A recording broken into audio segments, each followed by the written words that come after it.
travailler. Bonjour Karima. Bonjour. Alors, nous sommes à quel endroit ici à Mont-Saxonais? Alors nous sommes au Mont-Saxonais, sur les hauteurs du Mont, quand on va vers Morsula, en haut de la route du Crézano, le dernier petit chalet en haut de la route du Crézano. Et là, c'est ta petite boutique et ton atelier. Alors voilà, ma petite boutique, mon atelier, l'endroit où je tourne, où je décore, et où les pièces sont faites de A à Z. Très bien. Eh ben, on va voir ça ensemble. Allez, c'est parti.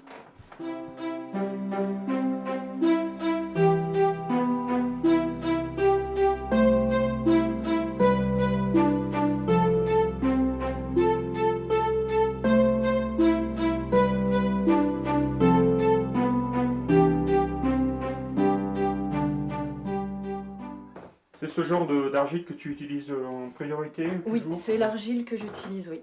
Oui. Le grès blanc qui ensuite se cuit à haute température, qui est monté à 1300, 1280 degrés.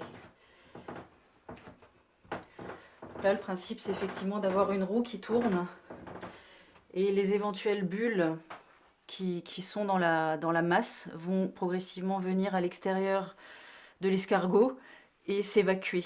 Ce qui évitera en fait des complications au niveau de la cuisson. Tu vois, t'as pas trop de douleurs articulaires après? Non, mais ça fait la musculation, c'est sûr. Oui. Le morceau est débité et transformé en petites boules de 650 grammes qui permet de garder une régularité des pièces.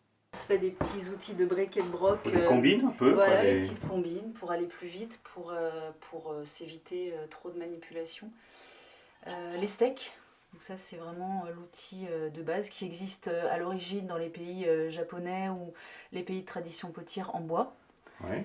Et que moi j'ai bricolé en plastique parce que c'est vrai que c'est un petit peu plus malléable. Ça permet de le personnaliser, de le faire à sa main.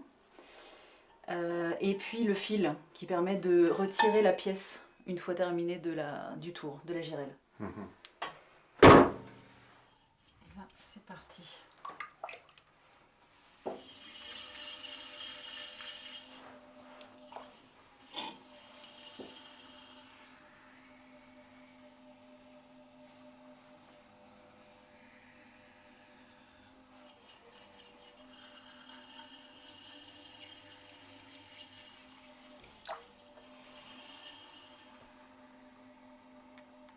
Première étape, c'est centrer la pièce, c'est-à-dire faire en sorte d'avoir une pièce qui tourne rond, qui n'est pas en train de danser et qui ensuite devient incontrôlable. Voilà. Après le centrage, on vient vraiment creuser la terre. Là intervient la petite aiguille, c'est la première pièce du matin.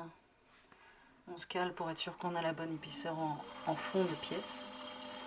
Trop d'épaisseur ferait qu'on aurait moins de terre sur les côtés et qu'on n'arrive pas à atteindre les hauteurs souhaitées.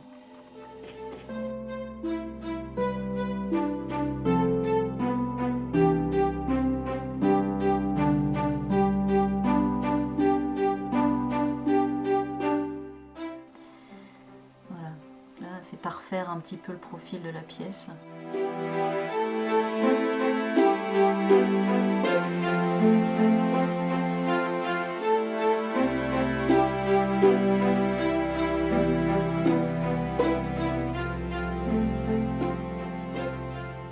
Alors là, tu utilises des pigments? Alors ça, oui, c'est de la terre qui est colorée avec des ocres, enfin de l'ocre. Voilà, donc c'est on ne peut plus traditionnel. Tout ça, en sachant que normalement c'est une technique qui est utilisée pour la basse température. Et moi je fais mon petit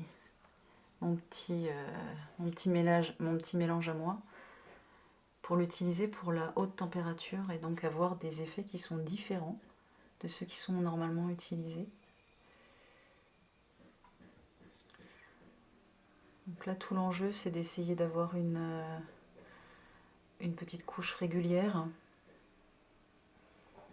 Donc là, la poterie n'est pas encore cuite. Hein. La poterie n'est pas encore cuite, ce qui fait qu'elle absorbe une partie des pigments. Ensuite viendra la cuisson à 980 degrés et 1300 degrés. s'arrête là. Le petit dessin reste en négatif.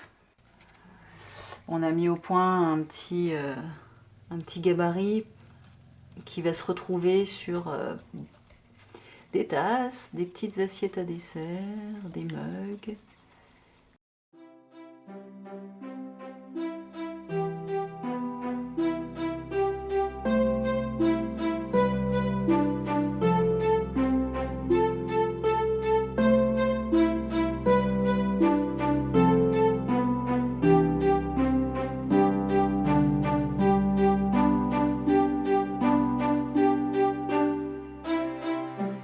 J'ai la satisfaction effectivement de travailler en plus dans un bel environnement avec une inspiration qui vient de la montagne et qui me donne une certaine sérénité que je conserve en ayant cette pratique un peu méditative, parfois un peu répétitive mais positivement.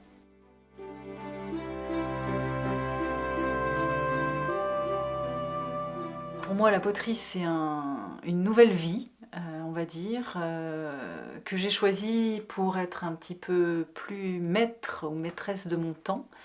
Je suis quelqu'un d'assez contemplatif et c'est vrai que j'avais envie de revenir à quelque chose de concret, de fabriquer quelque chose de mes mains, savoir que des objets que j'ai pu penser ou passer du temps à fabriquer partent chez d'autres gens, dans d'autres familles, dans d'autres régions, dans d'autres pays pour certaines.